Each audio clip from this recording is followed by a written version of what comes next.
le chat et un vieux rat.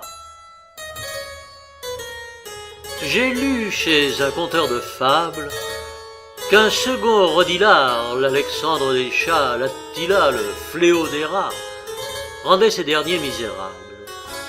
J'ai lu, dis-je, en un certain auteur, que ce chat exterminateur, vrai cerbère, était craint une lieue à la ronde. Il voulait de souris dépeupler tout le monde. Les planches en suspens sur un léger appui, la porte au rat, les souricières n'étaient que jeux au prix de lui. Comme il voit que dans leur tanière les souris étaient prisonnières, qu'elles n'osaient sortir, qu'il avait beau chercher, le galant fait le mort, et du haut d'un plancher se pend la tête en bas. La bête scélérate à de certains cordons se tenait par la patte. Le peuple des souris croit que c'est châtiment, qu'il a fait un larcin de rôt ou de fromage, égratigné quelqu'un, causé quelques dommages, enfin, qu'on a pendu le mauvais garnement. Toutes, dis-je, unanimement, se promettent de rire à son enterrement. Mettent le nez à l'air, montrent un peu la tête, puis rentrent dans leur nid à rat, puis ressortant font 4 pas, puis enfin se mettent en quête. Mais voici bien d'une autre fête.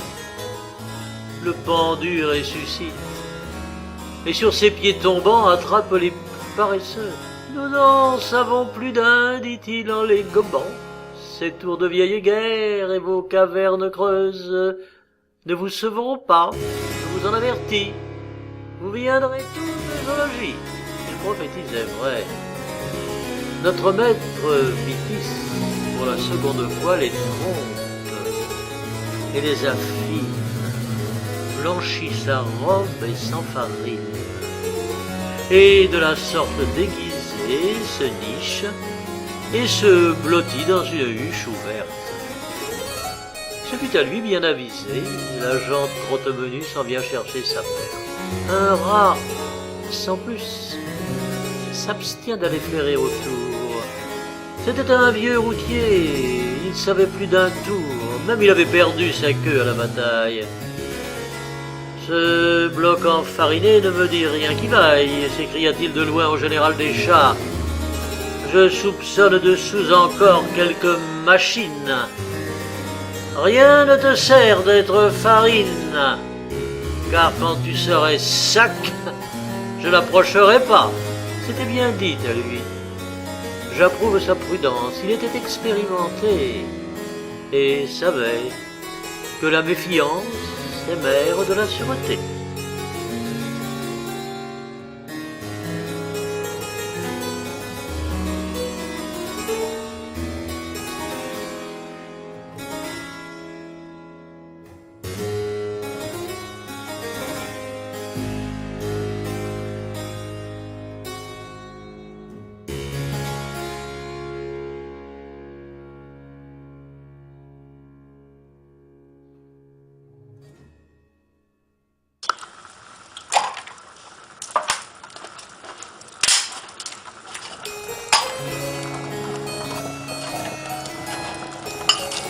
Le pot de fer proposa au pot de terre un voyage. Celui-ci s'en excusa, disant qu'il ferait que sage de garder le coin du feu, car il lui fallait si peu que la moindre chose de son débris serait cause. Il n'en reviendrait morceau. Pour vous, dit-il, dont la peau est plus dure que la mienne, je ne vois rien qui vous tienne. Nous vous mettrons à couvert, répartit le pot de fer. Si quelque matière dure vous menace d'aventure entre deux, je passerai et du coup vous sauverai. Cette offre le persuade. Pot de fer, son camarade, se met droit à ses côtés. Mes gens s'en vont à 3 pieds, clopin, clopant comme ils peuvent, l'un contre l'autre, jeter au moindre hoquet qu'ils trouvent. Le pot de terre en souffre, il n'eut pas fait 100 pas que par son compagnon il fut mis en éclat, sans qu'il eût lieu de se plaindre. Ne nous associons qu'avec nos égaux, ou bien il nous faudra craindre le destin d'un de ces pots.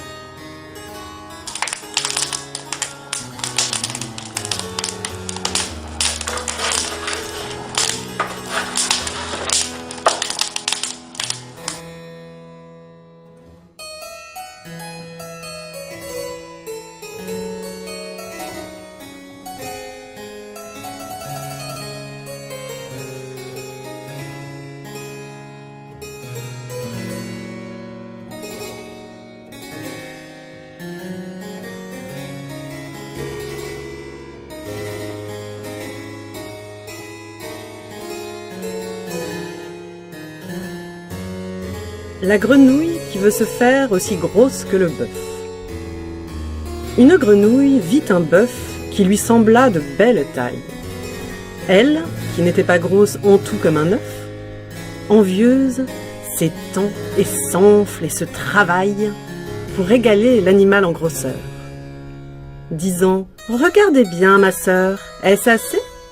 Dites-moi, n'y suis-je point encore? Nenni. M'y voici donc? Point du tout. M'y voilà? Vous n'en approchez point. » La chétive pécore s'enfla si bien qu'elle creva. Le monde est plein de gens qui ne sont pas plus sages. Tout bourgeois veut bâtir comme les grands seigneurs. Tout petit prince a des ambassadeurs. Tout marquis veut avoir des pages.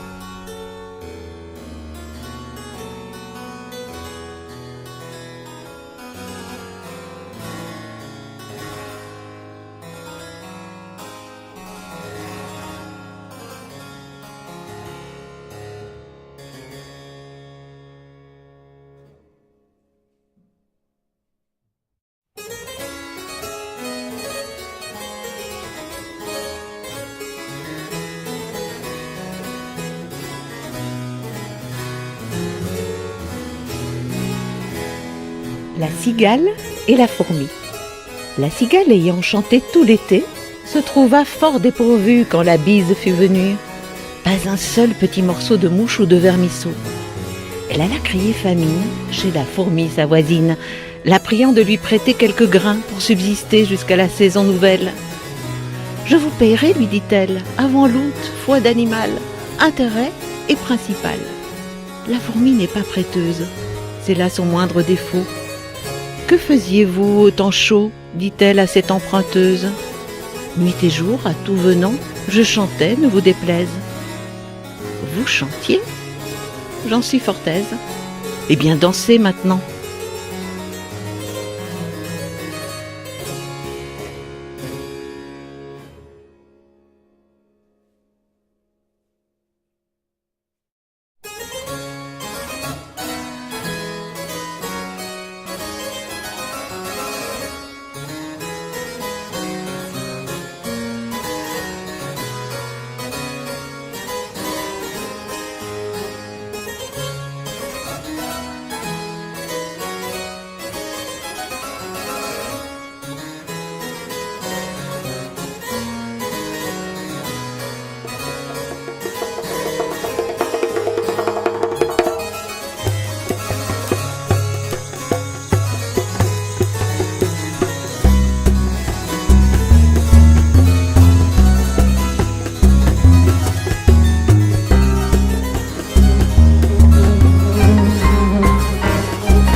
Va-t'en, chétif insecte, excrément de la terre.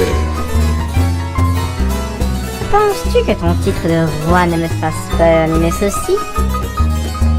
Un bœuf est plus puissant que toi, et je le mène à ma fantaisie.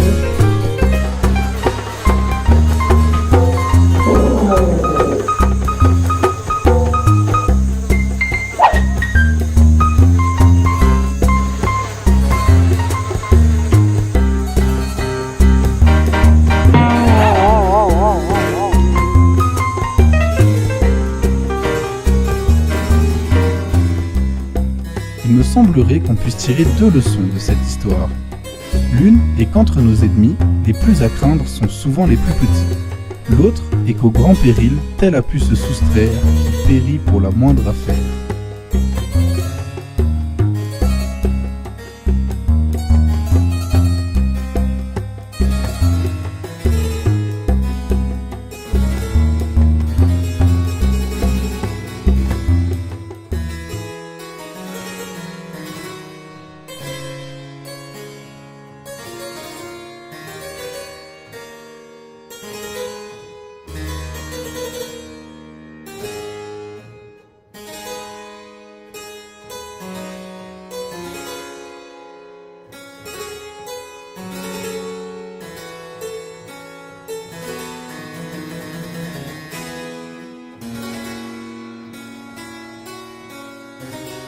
Le lion abattu par l'homme. On exposait une peinture où l'artisan avait tracé un lion d'immenses statues par un seul homme terrassé.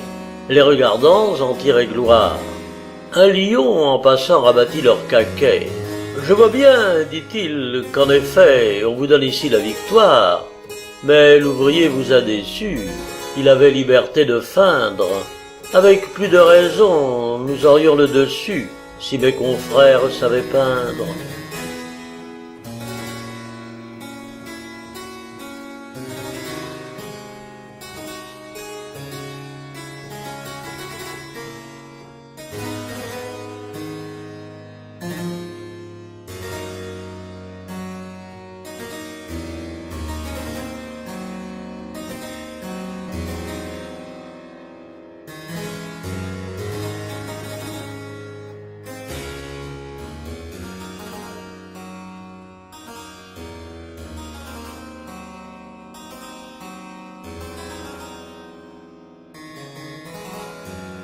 Le loup, la chèvre et le chevreau. La bique, allant remplir sa traînante mamelle et paître l'herbe nouvelle, ferma sa porte au loquet, non sans dire à son biquet « Gardez-vous sur votre vie d'ouvrir, que l'on ne vous dit, pour enseigne mot du guet, foin du loup et de sa race. » Comme elle disait ces mots, le loup de fortune passe. Il les recueille à propos et les garde en sa mémoire. La bique, comme on peut croire, n'avait pas vu le glouton. Dès qu'il la voit partie, il contrefait son ton et d'une voix papellarde, il demande qu'on ouvre en disant « Foin du loup !» et croyant entrer tout d'un coup. Le biquet, soupçonneux, par la fente regarde. « Montrez-moi patte blanche ou je n'ouvrirai point !» s'écria-t-il d'abord. Patte blanche est un point chez les loups, comme on sait, rarement en usage. Celui-ci, fort surpris d'entendre ce langage, comme il était venu, s'en retourna chez soi. Où serait le biquet s'il eût ajouté foi au mot du guet que de fortune notre loup avait entendu? Deux sûretés valent mieux qu'une, et le trop en cela ne fut jamais perdu.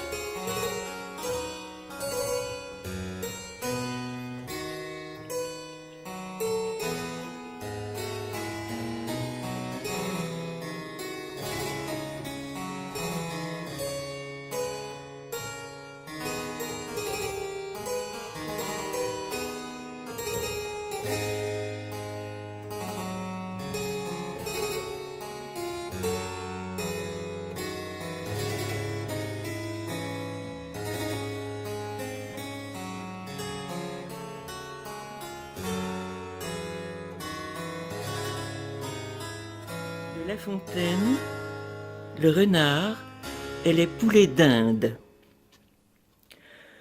Contre les assauts d'un renard, un arbre à des dindons servait de citadelle. Le perfide ayant fait tout le tour du rempart et vu chacun en sentinelle, s'écria « Quoi, ces gens se moqueront de moi? Eux seuls seront exempts de la commune loi? Non, par tous les dieux, non !» Il accomplit son dire. La lune, alors luisante, semblait contre le cire vouloir favoriser la dindonnière Jean.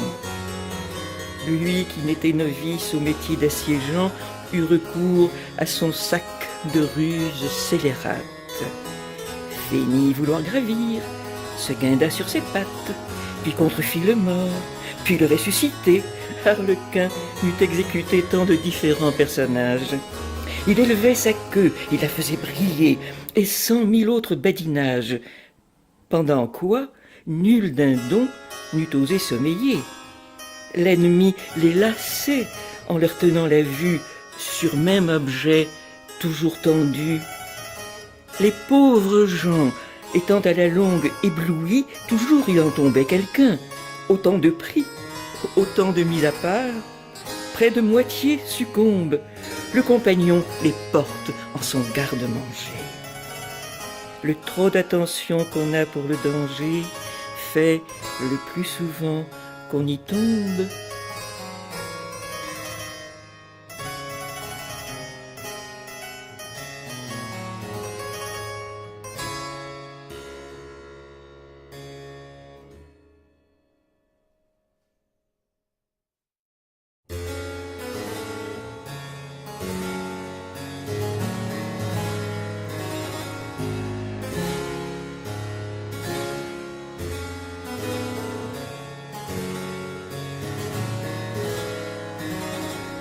Charretier embourbé. Le phaéton d'une voiture à foin vit son char embourbé. Le pauvre homme était loin de tout humain secours. C'était à la campagne, près d'un certain canton de la Basse-Bretagne appelé Quimper-Corentin. On sait assez que le destin adresse la légende quand il veut qu'on enrage. Dieu nous préserve du voyage.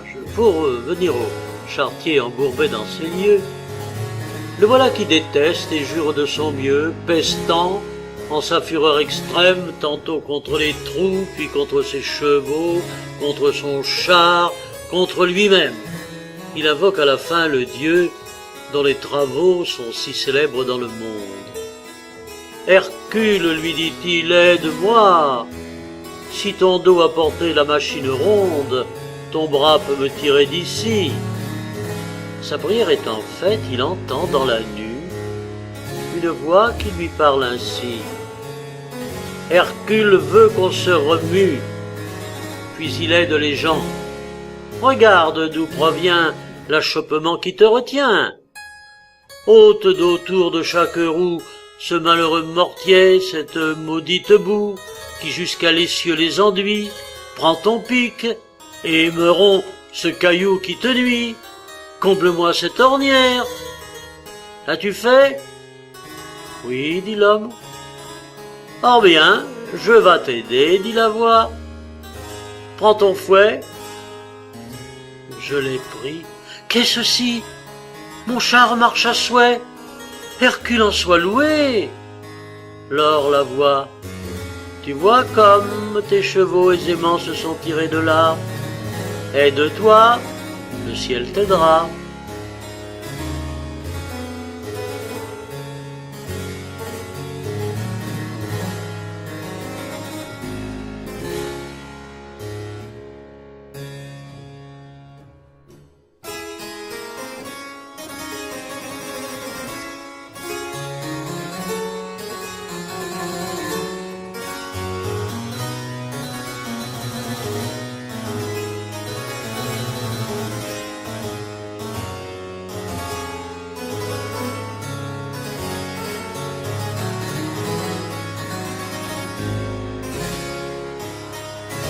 Le lion et le rat.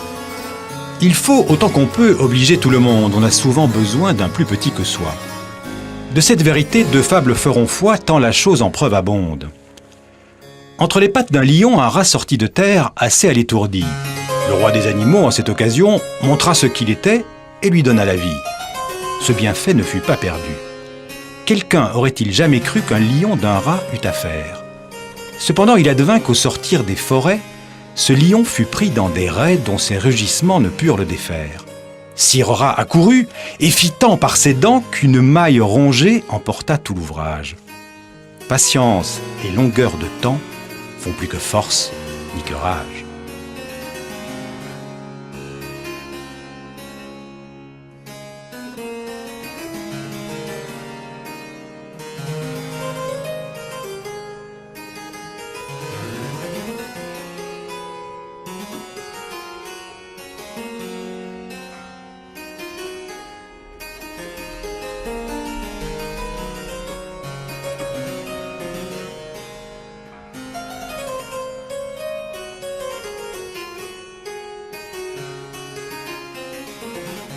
Le savetier et le financier. Un savetier chantait du matin jusqu'au soir. C'était merveille de le voir, merveille de l'ouïr. Il faisait des passages plus content qu'aucun des 7 sages. Son voisin, au contraire, étant tout cousu d'or, chantait peu, dormait moins encore. C'était un homme de finance. Si sur le point du jour, parfois il sommeillait, le sabetier alors en chantant l'éveillait, et le financier se plaignait que les soins de la Providence n'eussent pas au marché fait vendre le dormir comme le manger et le boire. En son hôtel, il fait venir le chanteur et lui dit « Or ça, sire Grégoire, que gagnez-vous par an ?»« Par an ? Ma foi, monsieur, dit avec un ton de rieur le gaillard savetier, ce n'est point ma manière de compter de la sorte, et je n'entasse guère un jour sur l'autre. Il suffit qu'à sa fin, j'attrape le bout de l'année. Chaque jour amène son pain. Eh bien, que gagnez-vous, dites-moi, par journée? Tantôt plus, tantôt moins. Le mal est que toujours, et sans cela nos gains seraient assez honnêtes, le mal est que dans l'an s'entremêlent des jours qu'il faut chômer, on nous ruine en fête, l'une fêtera l'autre, et monsieur le curé de quelque nouveau saint charge toujours son prône. Le financier, riant de sa naïveté, lui dit « Je vous veux mettre aujourd'hui sur le trône, prenez ces 100 écus, gardez-les avec soin pour vous en servir au besoin. » Le savetier crut voir tout l'argent que la terre avait depuis plus de 100 ans produit pour l'usage des gens. Il retourne chez lui, dans sa cave il en serre l'argent, et sa joie à la fois. Plus de chant. Il perdit la voix du moment qu'il gagna ce qui cause nos peines. Le sommeil quitta son logis, il eut pour hôte les soucis, les soupçons, les alarmes vaines. Tout le jour il avait l'œil au guet, et la nuit, si quelque chat faisait du bruit, le chat prenait l'argent. À la fin, le pauvre homme s'encourut chez celui qu'il ne réveillait plus. « Rendez-moi, lui dit-il, mes chansons et mon somme, et reprenez vos 100 écus. »